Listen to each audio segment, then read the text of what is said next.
Hi, this is Bill Knauer of Author Magazine, and today I'm here at the Woodmark Hotel in Kirkland, Washington with Meg Cabot, author most recently of Overbite. Welcome, Meg. Thank you. Thanks for having me.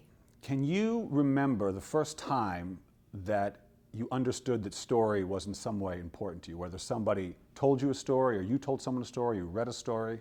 I remember very distinctly the first time I ever told a joke and people laughed, and it was a huge moment for me, and it was a really stupid joke. It was somebody had said, it was at camp, and they were talking about, we had to, it was one of those trust games, and we all had to get over a wall, and we had to help each other to get over, and the counselor said, okay, everybody, a giant wall of peanut butter is coming, and we have to get over this wall, and we all have to help each other, and we all kind of laughed, and it was like 5th grade, and the counselor said, what, is that really corny? And I said, actually, it's nutty.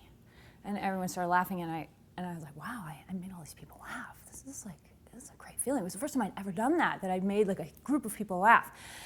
And I got really addicted to that feeling of kind of, that I had that power to make a bunch of people laugh. And after that, it was something I started to do all the time, which actually I know kind of has to do with performing, but for me it was also writing.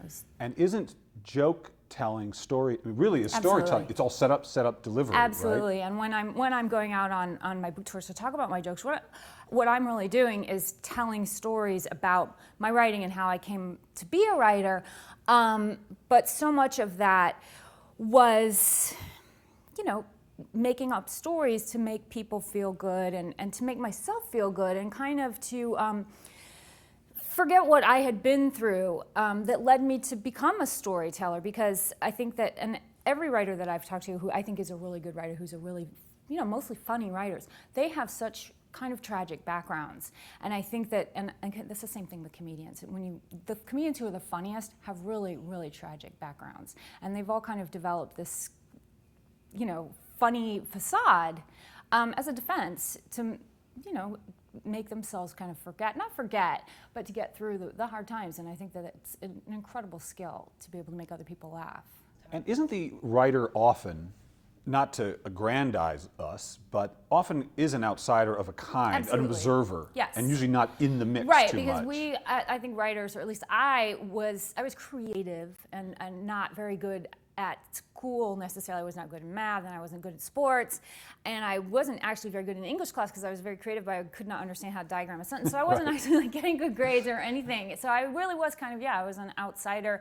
And so you're an observer, and you're not cool. And so it was very hard to find a place to fit in, and that's the theme of a lot of my books, is you're the outsider who doesn't fit in. But don't you think in their hearts, most kids don't think they're cool? Absolutely, and every kid, I think, at a certain point doesn't feel like they fit in. And so I think that that's the theme of so many, and certainly the theme of most of my books for teens, is that you are the kid who doesn't fit in, and then hopefully you're going to find your place. But I think that's the theme of pretty much every book, for even adults too, because I think we're all longing to find who we are and where we fit in and what is our place in the world, and then also to find who really is our significant other. But until we find out who we are, we can't find true love. Well, so I'm going to guess, although I can't say for sure, but if I would guess that you do not do a lot of outlining. Oh, wow. I would guess that, Perceptive. and that your books take turns that you don't expect. I don't outline, but what I do is I do know how they're going to end. I always start off. And they always end that way? Yeah, they always end the way that I want them to. The editor doesn't always, when I get to the end, think that they should have gone the way that they do. We always agree on the end. So sometimes I have to go back and change stuff. And sometimes I have a hard time getting to the end, which is, it's very difficult. I think they call that writing by the seat of your pants, as opposed to plotting. And it is. It's not a good, I think, the best way to do it, but I have tried outlining.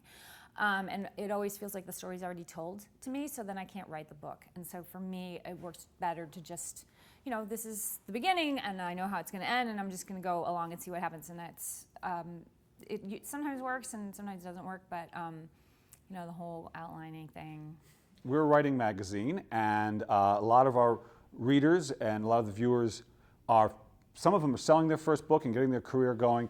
As I said, you've published a lot of books, but sitting here with you now, I can still feel your enthusiasm for the process. Yeah. So someone wants to have a writing career. They don't just want to sell that book. They want to have a Okay. writing career.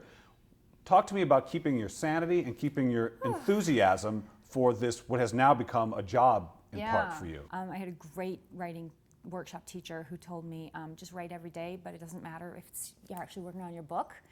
You know, do a journal, do a grocery list, just make it the best grocery list you can.